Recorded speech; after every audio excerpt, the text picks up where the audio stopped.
Bonjour et bienvenue ici à Ottawa. Je suis très heureuse d'être ici ce matin et de faire partie de cette importante conversation.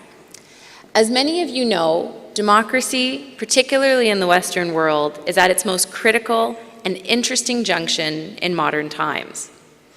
I don't have to tell you, but democracy is messy. Balancing competing interests is difficult. Democracy is friction. Making sure everyone is heard slows down decision-making. It takes time. And in a world where we're used to getting things on demand and at the speed of light, sometimes democracy seems irrelevant. But there is so much virtue in the messiness and the friction. What is democracy if not participation, engagement, in how we govern ourselves? The progression of democracy has been extending the right to participate to more and more people over time. This has been the arc of our history. We know that new technologies offer speed, they offer convenience, decisiveness, but many times in exchange for privacy, for choice, for input. The ease of new technology and the right to participate are at risk of being in opposition to each other. We know that the digital giants revert decision-making to a very small group of people. But ultimately, democracy must win. Our values are the product of citizen input, of conversations, of fights over the past centuries. As our Prime Minister has said in Paris, as the division between the online and the offline worlds dissolve, we must ensure that our values don't dissolve as well. Trust, openness, transparency, honesty are the way to ensure democratic survival. This is the value of the open governance partnership. The democratic process gets to decide the limits of acceptable behavior. Accountability is paramount. Les élections fédérales ici au Canada sont ma responsabilité et en tant que gouvernement, on a le devoir de les protéger. Citizens need to have a voice in how their daily lives are shaped. And as a government, we've made a couple of strides to ensure that this is the case. Recently, we released a digital charter that outlines a set of 10 principles that will guide our thinking and how we govern the digital world. On Monday, I announced the Canada Declaration on Elections, which brings together 3 of the major global platforms, Microsoft, Facebook, and Google, who have agreed to the activities and actions that they will undertake to protect our elections. And if they don't do that, Canada, Canadians will hold them to account.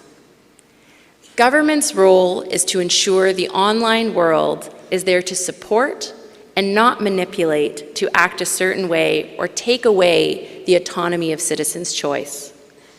As governments, we must govern data and not be governed by data.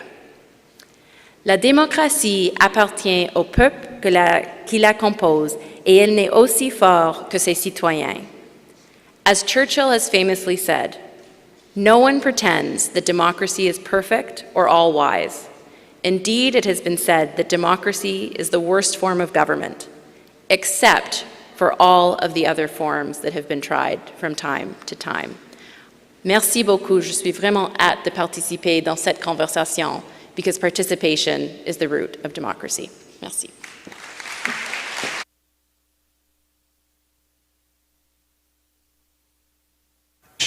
Mr. Karina, those are, people don't just self-organize, right? There needs to be action to grab the democratic space. Karina, did you want to address that? Well, yeah, so I mean, I actually think that this is a really interesting moment because we're seeing 2 parallel tracks, right? We're seeing there's a sense internationally, you know, and I think the horrific attack in Christchurch and the fact that that was live streamed on the platforms was what the Prime Minister has said, not a wake-up call, but the final straw. And the international community is now grappling with establishing those norms and saying, we have norms in the offline world, we have international conventions and treaties. We cannot allow the online world to carry on in the way that it's going. And so we're seeing that happening internationally. And then we're seeing domestic populations in many of those countries start to question and organize, lose faith and trust in those platforms that they continue to use, but they're starting to have those questions. And I think that, over the past couple of days here in Canada, with the International Grand Committee that had parliamentarians from over a dozen countries, that those two things are happening. And what's so neat and exciting about it is that you're having this international global conversation, but you're also having these domestic reflections to ensure that those norms are also being applied within our own cultural and normative contexts. And so I think that there is something going on. And I think that as we continue to have what is a really important conversation about our democratic rights, that we are starting to, as populations, figure out the direction that we want to go in. And just to address your question as whether we're woefully behind, we are right now, but it doesn't mean we can't catch up, right? So lots of work to do, and it's about how we use this opportunity. Now when I was preparing for this, somebody emailed me and said, these digital threats you're talking about are real, but for some people. She said to me, most people in the world are waking up trying to figure out how they can get water, how they can get health care for their children, how they can get around. Is this a kind of first world or an elite problem? Why do digital threats that we're talking about matter to many, many regular people out there? Is this an elite problem? I was talking with an Egyptian activist a few weeks ago, and what he said to me was, you have the luxury of thinking about these things and of putting down the normative framework and the principles that will be important in terms of guiding how all countries and all societies determine these platforms. And I think that's really important. And I think part of it of being an elite problem is that one of the reasons why I think some of the counterculture and concerning elements that we're seeing on the platforms is happening because the traditional power brokers, the traditional information brokers didn't necessarily reach out to everyone and wasn't as inclusive as they probably could and can still be in terms of sharing societal issues. And so there is a space that we as thought leaders and government need to make sure that we're being inclusive in how we think of these things, because there are reasons why people feel disenfranchised and why they feel that their voice is not being heard. And so we have to think about not just in terms of elites between the developed and the developing world, or the democratic and the non-democratic world, but even within our own democratic societies, and really go back to those values and principles that make democracy what it is, so that we don't end up recreating or exacerbating the already present tensions. Let's dig a little deeper though in terms of how do you make it happen, right? So Karina, as you said, it's about inclusion, about listening to the voices that perhaps elites or policymakers have not paid attention to. But in practice, really just giving platforms for citizens to say what policy should be, will they be able to engage in that? Let me put it positively. If we are serious about inclusion of concerns of people who are not policy wonks, how do you do that in a way that's real? Can I jump in? Okay. I'm going to come to you. I'm just going to flag that right after Karina speaks, I'm going to invite some questions, brief questions, not comments, from the not questions disguised in the form of mini speeches that I'm going to ask you to. So if you have any questions, please line them up. Karina. Okay, great. So I actually think we just have to get back to basics, and we have to ask ourselves, what is democracy?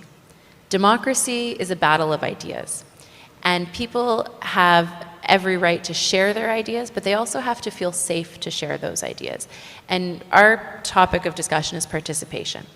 And one of the things that I've been reflecting on, and I'll share a really small little example of it, is that we're in a space where many people don't feel comfortable to participate and share their ideas because of the backlash that they get.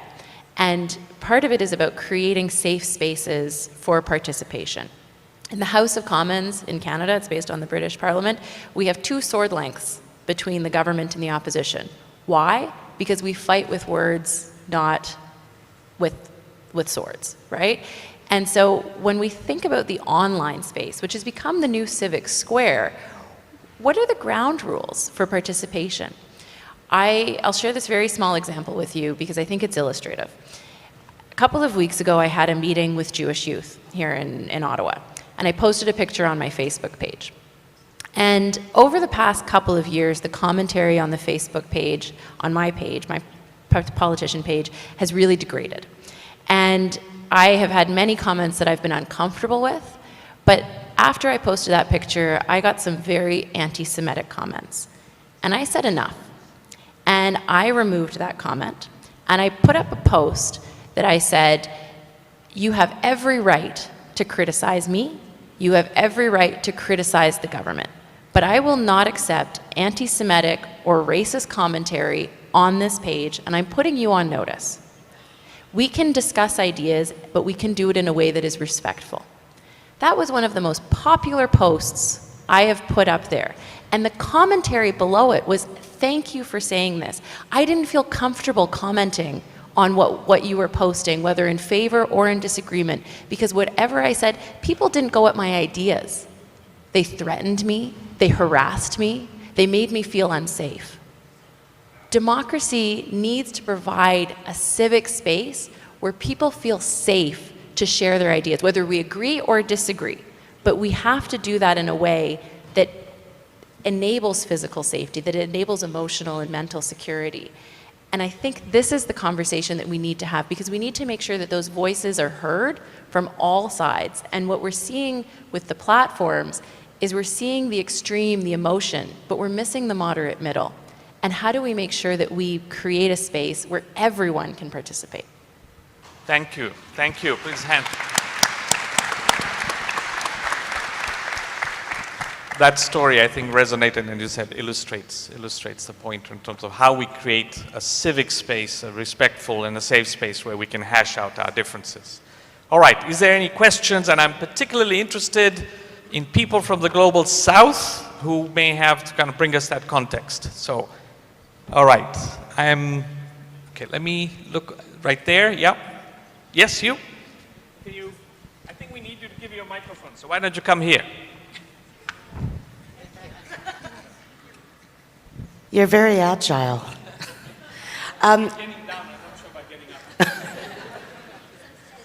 I wanted to ask a question following from your story about comments. I think the Palestine-Israeli debate is very, very, very divisive, and that the majority of people are in the middle, concerned about Palestinians.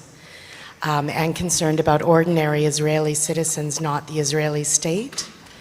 And I wanted to ask you, it's an awkward question, but when you said anything that's anti-Semitic won't be left on your page, how do you handle the fact that in the government and in Parliament as a whole, speaking about Palestine is sometimes described as anti-Semitic? Any sort of pro-Palestinian sentiment within Canada often gets described as anti-Semitic. So the comment that I had didn't have anything to do with Palestine, and specifically had to do with the Holocaust. You know, it was very much a hateful comment about Hitler and Jews, and it was very clear that this was an anti-Semitic comment and directed specifically at being hateful towards Jewish people.